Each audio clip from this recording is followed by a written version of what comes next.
प्रिय विद्यार्थियों, सुप्रभात। कैसे हो आप सब? आशा करती हूँ कि आप घर पर कुशलतापूर्वक होंगे। बेटे, आज हम 7th क्लास में as you know text book का चैप्टर नंबर 5 हम कर रहे हैं। यह इस चैप्टर से रिलेटेड सेकंड वीडियो है। प्रीवियस फर्स्ट वीडियो में हमने क्या पढ़ा था? प्रीवियस फर्स्ट वीडियो में हमने पाठ परिचय यानी कि नागालैंड में क्या क्या है जो हम इस पाठ में पढ़ेंगे। इसके बाद हमने पढ़ा कि जो नागालैंड है भारत का पूर्व उत्तर में जो एक राज्य है, यह कैसे बना, कैसे इसका नाम नागालैंड रखा गया, केंद्र शासित राज्य कब रहा, ये किन किन के अधीन रहा, इनकी जो सीमाएं हैं वो किन किन से टच करती हैं, ये सब हमने प्रीवियस वीडियो में पढ़ा था। आज हम चैप्टर को आगे कंटिन्यू करेंगे। आज हम पढ़ेंगे कि जो नागालैंड है उसमें लोगों का मुख्य व्यवसाय क्या है। जैसे चैप्टर का नाम है लोक नृत्यों की धरती नागालैंड, तो ये जो नागालैंड है, यहाँ के जो निवासी हैं, इनका मुख्य व्यवसाय क्या है, यहाँ मुख्य रूप से कितनी जनजातियां हैं, उन जनजातियों के अलग अलग त्योहार क्या क्या हैं, वो अपने त्योहारों को कैसे सेलिब्रेट करते हैं। जैसे उनका मुख्य कुटीर उद्योग हस्तशिल्प और हथकरघा है, वो क्या होता है, हस्तशिल्प और हथकरघा क्या होता है। यहाँ का जो मुख्य फेमस जो मतलब शहर है दीमापुर, उसकी विशेषता क्या है, वो फेमस क्यों है, लोग अपनी आजीविका कैसे कमाते हैं, लोग अपना पेट कैसे भरते हैं। इन सभी टॉपिक को आज हम इस वीडियो में यानी कि लोक नृत्यों की धरती नागालैंड जो चैप्टर है, चैप्टर नंबर 5, आज हम इस सेकंड वीडियो में इन सब के बारे में पढ़ेंगे कि वहाँ के लोग अपनी आजीविका का पालन कैसे करते हैं, उनका मुख्य कुटीर उद्योग क्या है, वो अपने त्योहारों को कैसे मनाते हैं। दीमापुर शहर के बारे में पढ़ेंगे हम। वहाँ की जो सबसे ऊंची पहाड़ी कौन सी है, सरमती पहाड़ी है जैसे, तो दूसरे नंबर पर बड़ी पहाड़ी या पहाड़ कौन सा है, जाफू पर्वत है जैसे, उनकी ऊंचाई कितनी है, ये सब आज हम इस वीडियो में अच्छे से रीड करेंगे। तो ध्यान से देखिएगा वीडियो को और ध्यान से चैप्टर को अंडरस्टैंड करना है। आगे देखिए बेटे, चैप्टर नागालैंड समुद्र तट से 1444.12 मीटर की ऊंचाई पर स्थित है। ये भी हमारा मुख्य क्वेश्चन ही है, क्वेश्चन नंबर 3 है ये। जो नागालैंड है बेटे वो समुद्र तट से कितनी ऊंचाई पर स्थित है, 1444.12 मीटर की ऊंचाई पर। इसके पश्चिम और उत्तर में असम, उत्तर पूर्व में अरुणाचल प्रदेश, दक्षिण में मणिपुर राज्य है और पूर्वी छोर पर म्यांमार देश की सीमा मिली हुई है। देखो चारों तरफ से इन्होंने बताया है। इसके पश्चिम में और उत्तर में क्या है बेटे, असम है, ठीक है। उत्तर और पूर्व में क्या है, अरुणाचल प्रदेश है, दक्षिण में मणिपुर राज्य है और पूर्वी छोर पर क्या है, म्यांमार जो देश है ना, उसकी सीमा मिली हुई है नागालैंड से। असम घाटी की सीमा से लगे क्षेत्र के अलावा इस राज्य का अधिकांश क्षेत्र क्या है, पर्वतीय है। देखो असम जो की साइड जो क्षेत्र है, उस पार्ट को छोड़कर, असम घाटी की सीमा से लगे क्षेत्र को छोड़कर यानी कि उसको छोड़कर इस राज्य का अधिकांश क्षेत्र क्या बेटे, पर्वतीय है, पहाड़ी है। यहाँ की सबसे ऊंची पहाड़ी सरमती है। नागालैंड की सबसे ऊंची पहाड़ी सरमती है। हमारा क्वेश्चन नंबर 4 रहेगा मौखिक में। नागालैंड की सबसे ऊंची पहाड़ी कौन सी है, सरमती। इसकी ऊंचाई समुद्र तल से 3840 मीटर है। किसकी ऊंचाई बताई गई बेटे, सरमती पहाड़ी की। नागालैंड और म्यांमार के बीच यह पर्वत श्रृंखला एक प्राकृतिक सीमा रेखा खींच देती है। नागालैंड और म्यांमार है ना, पूर्वी छोर पर म्यांमार देश की सीमा मिली हुई है। नागालैंड और म्यांमार के बीच यह पर्वत श्रृंखला यानी कि बेटे पर्वतमाला जो माउंटेन रेंज होती हैं, उसकी एक प्राकृतिक सीमा रेखा खींच देती है। दूसरा ऊंचा स्थान कोहिमा जिले में जाफू पर्वत है। और कोहिमा जिले में अगर आपसे पूछा जाए कि दूसरा ऊंचा स्थान क्या है, एक तो यहाँ पहाड़ी बताई इन्होंने, सरमती पहाड़ी, तो दूसरा ऊंचा स्थान क्या है, कोहिमा जिले में जाफू पर्वत है। छोटे छोटे से पार्ट आएंगे इस चैप्टर में ऐसे जो आपको याद रखने हैं। और यह है 3014 मीटर ऊंचा है। देखो सरमती की पहाड़ी की ऊंचाई अगर पूछी जाए तो याद रखनी है बेटे 3840 मीटर है। और अगर जो दूसरा जो ऊंचा पार्ट है जाफू पर्वत जो है, उसकी ऊंचाई कितनी है, 3014 है। पर्वतों के बीच छलछलाती धनसिरी, दोयांग, दीखू, तीजू और मेलक नदियां इसके सौंदर्य को चार चांद लगा देती हैं। ये जो नाम याद रखने बेटे, ये नदियां हैं वहां पर, ठीक है। पर्वतों के बीच छलछलाती हैं, पर्वतों से गिरती हुई नदियां हैं। धनश्री है, दोयांग है, दीखू है, तीजू है, मेलक है। इनके किनारे पर्वतों के पार्श्वों में हरे भरे जंगलों में फूलों की सैकड़ों अनेक यानी कि विविध जातियों और घाटी स्थित हैं।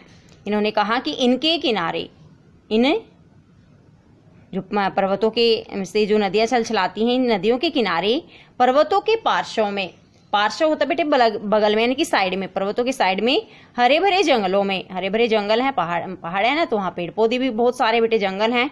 फूलों की सैकड़ों जातियां, फूल यानी अनेक प्रकार के फूल बेटे, अनेक प्रकार के फूलों की सैकड़ों अनेक प्रकार की जातियां और घाटियां स्थित हैं।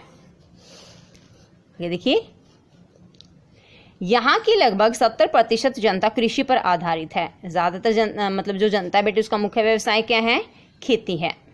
चावल यहाँ का मुख्य भोजन है। मुख्य भोजन क्या है नागालैंड का? चावल।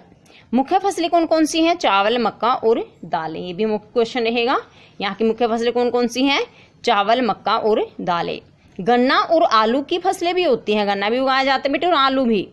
यहाँ झूम खेती और नालीदार दोनों प्रकार की खेती होती है। झूम खेती भी होती है और नालीदार, लंबी नालीदार जो खेती है वो भी होती है। यहाँ अधिकतर वर्षा जून से सितंबर के महीने में होती है। यहाँ बारिश का मौसम क्या बताया गया है? जून से सितंबर तक यहाँ बारिश होती है। अप्रैल से मई तक वर्षा कम होती है। तो यहाँ बताया बेटी ज्यादातर बारिश कौन से महीनों में होती है? जून से सितंबर के महीनों में। अप्रैल से मई तक वर्षा कम होती है। अप्रैल और मई में बारिश है वह कम होती है। राज्य की जलवायु उष्ण और आर्द्र है। राज्य की जलवायु पूछे बेटी, जलवायु कैसी है? उष्ण होता है, गर्म, और आर्द्र होता है, नम। यानी कि यहाँ की जलवायु कैसी है? गर्म है और नम है, जो स्वास्थ्य के लिए बहुत अच्छी नहीं होती। देखो हमारे यहाँ क्या है, ज्यादा मतलब गर्मियों में पूरी गर्मी होती है, और जो सर्दी बेटे वहाँ पूरी सर्दी होती है अपने इलाके में तो। लेकिन जो नागालैंड की साइड है, इन्होंने क्या कहा, वहाँ की जलवायु कैसी है? गर्म है और नम है, तो जो स्वास्थ्य के लिए अच्छी नहीं मानी जाती। पहाड़ी झरनों की धारा को मोड़कर धान की खेतों में सिंचाई की जाती है। तो धान अभी हमने पढ़ा ना, मुख्य मतलब जो फसल है वो चावल है, चावल उनका मुख्य भोजन है, तो धान की खेती होती है वहां पर। तो उसकी सिंचाई कैसे करते हैं? पहाड़ों से जो झरने निकलती हैं उनसे बेटे, छोटे छोटे पार्ट्स में डिवाइड करके। राज्य के सभी गाँवों में बिजली पहुंचा दी गई है। वहाँ जितने भी गाँव हैं उस राज्य में, हर एक गाँव में बिजली पहुंचा दी गई है। यहाँ का हथकरघा और हस्तशिल्प मुख्य है, कुटीर उद्योग है। यहाँ देखिए, जैसे इसमें जो लड़कियां हाथों से बना रही है ना बेटे, इस तरह के जो बना रहे, इनको कहते हैं हथकरघा। और यहाँ का मुख्य जो महत्वपूर्ण कुटीर उद्योग है वो क्या है? हथकरघा और हस्तशिल्प, जो सहकारी समितियों द्वारा चलाए जाते हैं। सहकारी समिति होती है बेटे, जो कोऑपरेटिव सोसाइटी होती है ना, उनके द्वारा जैसे इकट्ठे काफ़ी सारे मेंबर्स को काम दिया जाता है, वो जितना काम करते हैं उसके बदले उनको पैसे मिलते हैं। तो इस तरह से जो सहकारी समितियां हैं उनके द्वारा कुटीर उद्योग चलाए जाते हैं। रेशम उत्पादन भी उल्लेखनीय उद्योग है, और वहाँ जो रेशम है उसकी खेती भी काफ़ी अच्छी होती है वहाँ पर। कास्ट का कार्य बड़े पैमाने पर होता है। कास्ट का अर्थ होता है बेटे लकड़ी। लकड़ी का काम बड़े पैमाने पर होता है, क्योंकि मतलब हथकरघा वगैरह है, जो हस्तशिल्प का कार्य है, उनमें मतलब लकड़ी का भी ज़्यादा यूज होते हैं वहाँ पर। सजावटी या रोजाना के प्रयोग में आने वाले बर्तन सुंदर और आकर्षक ढंग से बनाए जाते हैं। सजावटी और रोजाना प्रयोग में जो बर्तन प्रयोग करते हैं ना, वो काफी सुंदर और आकर्षक ढंग से बने हुए होते हैं। कलात्मक बुने हुए स्थानीय शाल, बांस से निर्मित वस्तुएं यहाँ बनाई जाती हैं। कलात्मक बुने हुए स्थानीय शोल होते हैं ना सर्दियों में, तो वे हाथों से बुनते बेटे, ठीक है। हम जो यूज करते हैं वो तो मशीन से होते हैं ना, लेकिन वो शॉल वगैरह क्या करते हैं? हाथों से। तभी तो हस्तशिल्प मुख्य है, हथकरघा, तभी तो वहाँ मुख्य कुटीर उद्योग है। बांस से निर्मित वस्तु, बहुत सारी ऐसी चीजें होती है जो बांस से बनाते हैं, जैसे चटाई वगैरह है बेटे, वो यूज करते बनाते हैं वहाँ पर।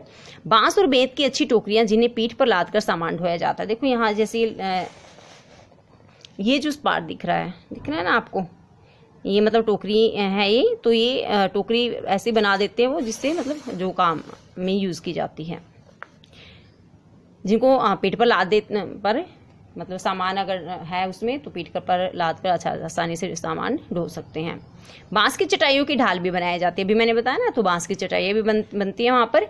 दीमापुर में चीनी मिल, औद्योगिक संस्थान, फल और सब्जी प्रसंस्करण तथा स्टोरेज संयंत्र भी है।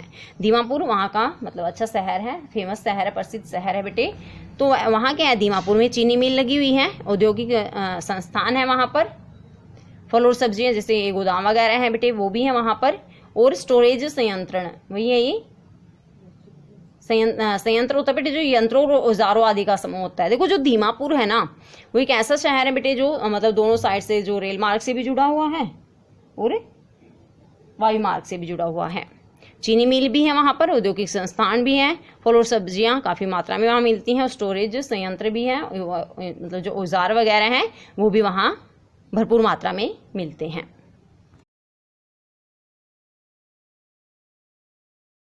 राज्य में राष्ट्रीय राजमार्ग, प्रांतीय राजमार्ग, जिला तथा ग्रामीण सड़कों की कुल लंबाई लगभग 10,000 किलोमीटर है। देखो इन्होंने कहा कि जो राज्य है नागालैंड उसमें राष्ट्रीय राजमार्ग की, प्रांतीय जो प्रांतों में है, जो शहरों में है राजमार्ग है, जो जिला है वहाँ जिले हैं वहाँ पर उनके ग्रामीण सड़कों की कुल लंबाई अगर बताई गई है यहाँ पर वो कितने बेटे 10,000 किलोमीटर। दीमापुर शहर रेल और वायु मार्ग से जुड़ा हुआ है, ये मैंने अभी आपको बताया भी है। यह नॉर्थ फ्रंटियर रेलवे का प्रसिद्ध जंक्शन है जो नागालैंड राज्य को देश के अन्य भागों से जोड़ता है। तो दीमापुर जो शहर है वो नागालैंड का मुख्य शहर माना गया है, क्योंकि वहाँ औद्योगिक संस्थान भी है, चीनी मिल भी है, फल और सब्जी प्रसंस्करण भी है, ठीक है, और वो जो रेल और वायु मार्ग से भी जुड़ा है। तो जो ये दीमापुर शहर है ये नागालैंड का मुख्य प्रसिद्ध शहर माना गया है। राज्य में 16 प्रमुख जनजातियां, कई बार पूछा जाता है नागालैंड में प्रमुख जनजातियां कितनी हैं, 16 हैं, जो क्षेत्रवार बटी हुई हैं, जो क्षेत्र के अकॉर्डिंग बेटे बांट दी गई है जो जनजातियां हैं। इन सब के रीति रिवाज है, खान पान है, रहन सहन अलग अलग है। जो 16 प्रजातियां जनजातियां हैं ना उनका रहन सहन, खाना पीना, रीति रिवाज उनके सब कुछ बिल्कुल अलग है एक दूसरे से। किंतु पर्वतों पर रहने के कारण से भी नगा कहलाए जाते हैं, पर मतलब पहाड़ पर ही पहाड़ी क्षेत्र है ना, सारी जनजातियां कहाँ रहती हैं, पहाड़ों पर, इसलिए और वे क्या कहलाए जाते हैं, नगा कहलाए जाते हैं। यहाँ की भाषा तिब्बती ब्रह्मी परिवार की मानी जाती है। ये जो 16 जनजाति हैं बेटे, ये जो भाषा यूज करते हैं वो कौन सी भाषा मानी जाती है, किस परिवार से माना जाती है, जैसे हमारी हिंदी भारूपीय परिवार से, तो वहाँ की उनकी जो भाषा है वो तिब्बती ब्रह्मी परिवार से मानी जाती है। जनजातियों की बोलियां सब नहीं समझते हैं, क्योंकि अलग अलग जनजाति है बेटे, जो उनकी बोलियां वो एक दूसरे मतलब सब नहीं समझते हैं।